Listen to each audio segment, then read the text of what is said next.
Ember. Now we get to my new boyfriend. My first real forever boyfriend who gave me my first real kiss. And a little bit more.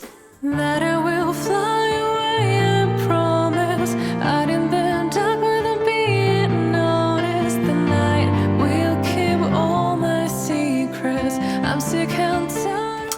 Hello! Welcome to episode 57 of Journaling Through the Years. My name is Leah. I'm not going to do my makeup. I actually already did it because I did an interview for Coffee Chat and Book Review, and I filmed an episode of that. So I'm back to back. Actually, not back to back, but two today. Two things of content. Anyways, last week we're reading the same entry. It's a long entry. So we were talking about that I was starting to deal with some depression, and I was calling it lack of confidence or self-esteem. And I was trying to ask this question: how do you gain confidence? How do you gain self-esteem? Because I was being told, and I was telling myself, I just need self-confidence. I just need self-esteem. I just need to gain self-esteem. And well, how do you do that? And when I was a kid, and those who were around me, I wasn't really told how to do that. How do you gain self-esteem? I wasn't told. And so what would you say? How do you tell someone that they need to raise their confidence? I don't know if it's something you can tell someone. I think it's something that you have to acquire through time, and in order to help someone gain self-confidence, maybe give them activities or what have you that would help them achieve that level of confidence. And I think that my courses and my workshops and my coaching, I hope to do that. I hope to help other people find and love their thrive, meaning heal from whatever they need to heal, work through their issues, and find that confidence so that they may thrive. So that's something I guess I can do to help other people find their confidence. Because you can't just say, you need to have self-confidence. That was said to me a lot as a kid. And a kid doesn't understand that. A person doesn't really understand what confidence is, especially if it's not mirrored to them or they're being shown anything other than that, contrary to that. So today we're going to continue in the same entry, and we're going to talk about my first boyfriend, official.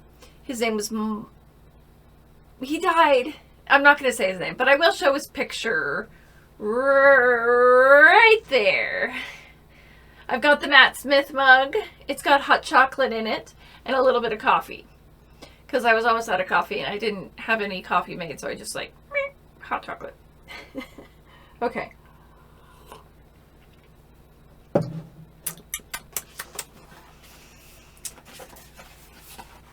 I'm not going to say his name, but we're going to call, he's another M, but his name was similar to that of a cartoon character that had bird in it. So we're just going to call him Bird. M-Bird. We're going to call him M-Bird. M-Bird.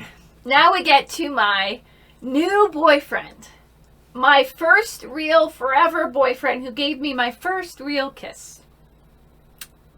And a little bit more. But not the whole way. I like him a lot, but sometimes he makes me sick liking him so much. So here's the interesting part that I go on, but that's not his part at all. The girls, I must feel funny saying this. The girls, snobby, cliquey, popular ones, have always brainwashed me that I am ugly and that I would never get a boyfriend. But I haven't gotten over that now, obviously. Okay, so these were girls in my class, and kids can be mean, right? I mean, they can do awful things. And that's that lack of self-confidence, lack of self-esteem, where if it's not mirrored to you how to be healthy, then a hurt person hurts others. And it's part of growing up. I was never, looking back, I don't think that these popular girls were completely at fault. I have reported that I said some crazy things towards them, which I believe now possibly put them on a little, especially one with the death note that was supposed to be funny, but it wasn't. Night Court, thank you.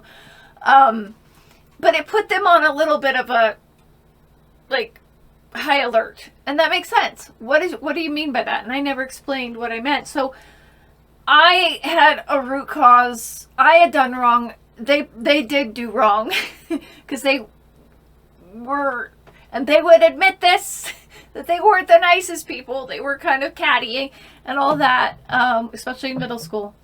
We're in freshman year now. So the scar was still there. And it didn't really go away until maybe my late 20s. When I started working on my issues. Maybe not even after that. I don't know. It took a while. Really, it does. But it was not, once it did, like, it just stopped mattering. Mattering? It stopped being any of an issue once we got out of high school. And I realized I didn't have to play those games. We weren't playing those games. We weren't in that culture anymore. And it did lessen up a bit, like junior and senior year. For me, the dynamic was still there. I still felt a little uncomfortable, but we were maturing. And there was a lot of that history was on me being raised where I was, my sense of low self-esteem, self-worth, that I hadn't really dealt with at that time. And so if they were nice to me and had moved on themselves, it was in them that they had worked through it and they were in a place where they could not be there anymore. But ultimately, it wasn't really their fault. I don't think we'd mutually done bad things because we were kids. And because in my high school growing up, we'd known each other since preschool. It's a very, very small school. And we were a family. And so we'd been around each other so much that you sort of pick on the people you're around and that you love the most because you feel comfortable. And added to that, we were junior high, middle school age, freshmen. So it was a journey. Every families have their quarrels, right? But I don't think it was their fault alone. I don't think my feeling ugly or unworthy they were partial to it, but I don't think it was fully their problem, their fault. They had fully brainwashed me in that way. So I'm being a little dramatic here. A freshman in high school girl is being a little dramatic. Really? Okay. But it's still hard for me to admit or tell them that I have a boyfriend. I've always tried to make my life seem perfect. And life seems so perfect. Make my life seem perfect. And to get a perfect boyfriend because they have always nitpicked at me and scrutinized everything about me for so long that I have always tried to ignore and avoid them as much as possible.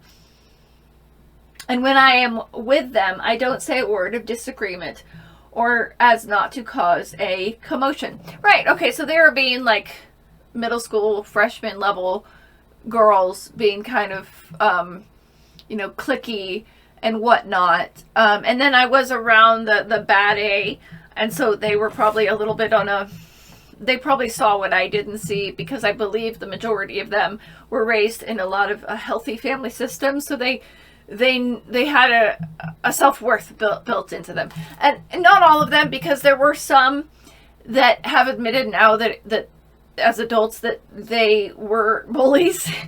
But the majority of them, they were just trying to be accepted like all of us in this age group.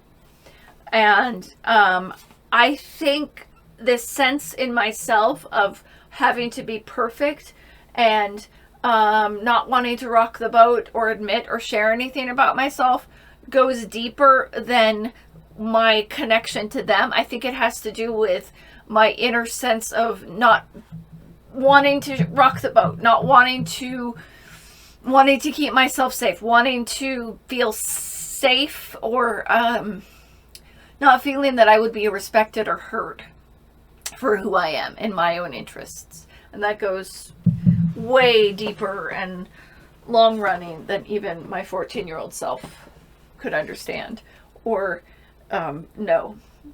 because I had never known anything else. B and H, these are my friends, freshman year of high school.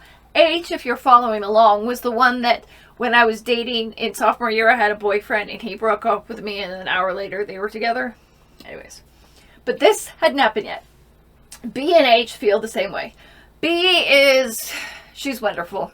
She was a year ahead of me, and we went to this dance where I met Emberd, and she met this other guy who had been interested in me and taken me out on my first date, and I was like, I don't like him. But then Emberd came along, and I was like, oh, he is so cute. And I met him at a dance with, at the Boys and Girls Club that we all went to one Friday night, and she met this other guy, and then we ended up just being girls in my room and staying up all night listening to music on the tape, on the little tape player, over and over. I think it was like Mariah Carey or something, and just laying there in bed talking about how we had such a crush on these silly boys. But that's a sweet memory. She was a sweet girl, and she's still in my life, and I should get a hold of her,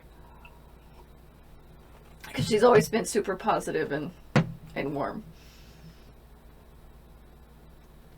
I remember at our 10th reunion, she was a grade ahead of me, but she came to the 10th reunion, and I was sitting there, and she came up to me, and after this year, like, we kind of went our separate ways towards the end of high school, and so, but she remembered me. She came up specifically to say hi to me, and at the 10th year reunion, I was in a really shaky place with my emotional status, and I felt unloved, or it had all come to a head after all these years, and it all come out, and I was just not in a good place mentally. But she came up to me specifically to talk to me, and then sat with me and was trying to catch up with me, and I just felt really, like, uncomfortable in my own skin.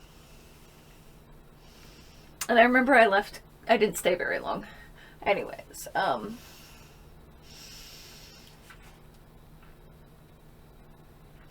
but why? I mean, we are such better people than them. What if my friends from high school, these specific ones, watched? Ooh, they would kind of admit it, okay? They would admit it. For one thing, we don't backstab each other like they do. Did we really know that? Or was that just like... I mean, they probably did, but once again, they're in middle school, so... But we didn't know the ins and outs of the relationship. We just saw the outside. As they did ours. We have in the past... But that was when our little group was just starting. That we are over that. Oh, red flag. I don't know who did it, but I guess it wasn't B. It was probably H, who then later, sophomore year, dated my boyfriend after I broke up with him. Had a crush on a good friend of mine that had a crush on me. Basically, I felt like we got a little single white female thing going on. And then, like, college, freshman year of college, she came over when my friend and I were visiting, lesbian friend, and made out with her. It was like this girl was always trying to, like, one-up me or something. I don't know. Or, like, single white female. Single white female. So, yeah. So I'm pretty sure she had backstabbed in some way in previous days when we were starting out. And she would again. I didn't know that at this time. And she would again and again and again. And after sophomore year, when she ended up breaking up with that boy, I didn't talk to her until they broke up. I didn't really have any connection because I was hurt.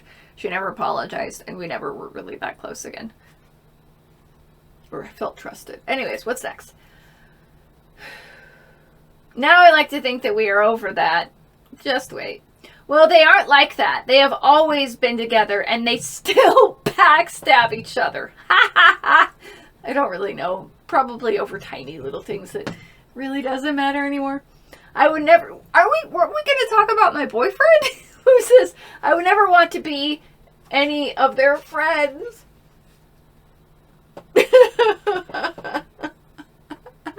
Famous last words. Spoiler alert. I am their friend. I mean, they're far away. We're not in each other's lives all the time, but Facebook, such and such. I think that it's just a source of entertainment for them because because their simple little close-minded minds can't think of any other topic to talk about. So they belittle and backstab each other as well as others. Okay, so they might have thought it was funny. They might have been teasing each other. You know how they do belittle? Like, that might have been a funny joke to them and go back and forth, and I didn't understand the jokes. That might have been the way that they communicated. You know, some people do not belittle, but they you know, there's a sense of humor that I've done it with my friends now, where you sort of nag on each other and it's funny and you laugh at it. You know, I've been doing it with my partner. So they might have been doing that and I read it wrong. And yeah, they were probably talking about people behind their back. We were kids. But I like that. I'll never be their friend. Famous last words.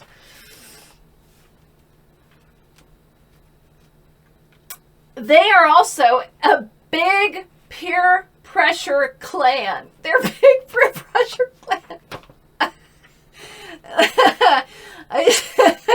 I'm now imagining where this is about my boyfriend. They're like wearing like the horns like from like the Vikings, and this is like peer pressure across and like, rah, with drugs, sex, guys, anything you name, you know it. But didn't I have bad A in my life that had gotten me, you know, for the first time and, you know, for the first time and had introduced me to guys and was kind of corrupting me? Calling the kettle black here. But that's sad because most of them, probably all, don't learn to have their own personalities or mind of their own. How did I know that? That was my perception of it. I didn't really know them. Anyways. So I shouldn't let them, and actually, no. They were like middle school girls. High school girls. They didn't share everything with everyone, but ultimately they were a lot happier and steadier within themselves than I was. And they just weren't, I just didn't know them. So I was assuming because they may have been quiet or whatever that they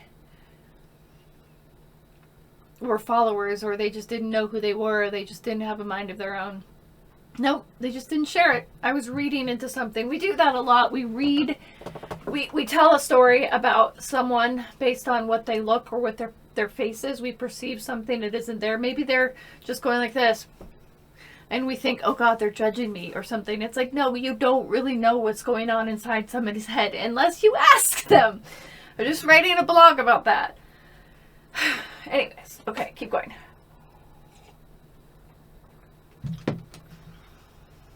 So I shouldn't let them bother me too much, right? But you just wrote like 2.5 pages about this. I mean, I am much better now. I'm feeling much better now. A reference to Night Court. Feeling much better now. I already am pretty open-minded and open-hearted when it comes to friends and boyfriends, music, and television. It's so like... Okay. I don't know what to say about that. I try to get along with everyone just because people are people, wherever and whoever they shall be. And that's true. And I think I was always doing that. And I think that because I wasn't popular in middle school and high school, I had to go with people that weren't popular. And so I learned early in life to just welcome all walks of life. And I remember specifically when I was in my 20s, mid to late 20s, I was at this church, going to the church, and I had friends from everywhere. And there was a friend at the coffee shop that was a little bit mentally slow and mentally ill, and I was friends with him. He was just my bud, right? And the pastor said to me once, you're friends with like all people, like even the people that aren't, how did he put it, that aren't like you're just friends with everyone. like, how do you do that? And I just thought, like, that's what you're supposed to do. You're a pastor. Like, you just accept people. And I think it started in middle school when I was kind of forced to be with the unpopular people that I just was friends with who would be friends with me. I didn't feel, well, that sounds weird. I didn't feel worthy of the popular people and never have. But the unpopular people are really the cool people because they're freaks like me. Okay, finally I'm going to get back to him. I try to get along with everyone just because people are people wherever and whoever they shall be. But anyways, I think I'm falling in love with. No, you're not. But I'm scared to tell him because I don't think he feels the way about me. I mean, he was older. Oh my God, did I say his name? I did. Oh, beep. It'll be beeped out.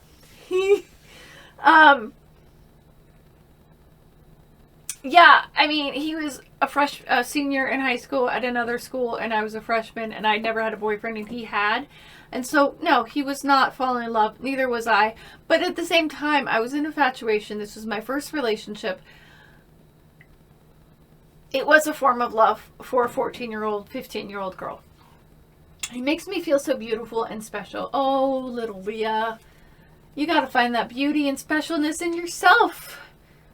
We're just reading about how you don't feel worthy of friendships and you got self-confidence issues. Another person can't do it to you. That's a running theme, is me looking for people to make me feel worthy.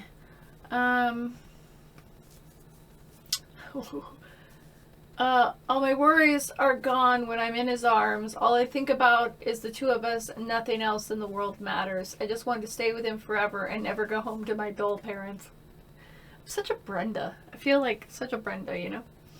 I just want to stay with him forever and never go home to my dull parents. But that's not the mature way to look at it at all. I remember my New Year's resolution was to always smile and be happy. Hi everybody. But that's not reasonable. I think the resolution should be authentic. But you're never going to be always smiling. You're never going to always be happy because it'll end up being a mask that you're covering your face and you're wearing over the real emotions, and eventually it will come out, the realness of it, in a way. Try to squish it all down, you'll just squish more and more and more down until it's just going to erupt in a way that is completely unhealthy. So squishing down is unhealthy and it only makes it worse. So that's what I'd like to do. Instead of being sad, grumpy, mopey, and a total biatch to everyone, I'll be happy and never complain no matter how tired and bored or sick I am. That's not healthy, but that's how I was being raised and taught. Hey, that's life, right? It's just like what Dolly Parton said. In order to gain the rainbow, you have to put up with a little rain first. Okay, here's the thing though. I wasn't allowing myself to experience the rain. I was trying to hide the rain. So, Dolly Parton be damned. So I will always be happy. Don't worry, be happy, baby. McFerrin says, no one wants a biatchy pessimist, but it's nice to have a high-spirit, outgoing optimist around. And then I go, M-Bird and Leah. The whole story tomorrow. Okay, so we will resume this entry later on. And I don't know where my card went, so I'm just going to put this in here. Comment down below if you have anything to say about what I shared. Thank you for watching. Bye.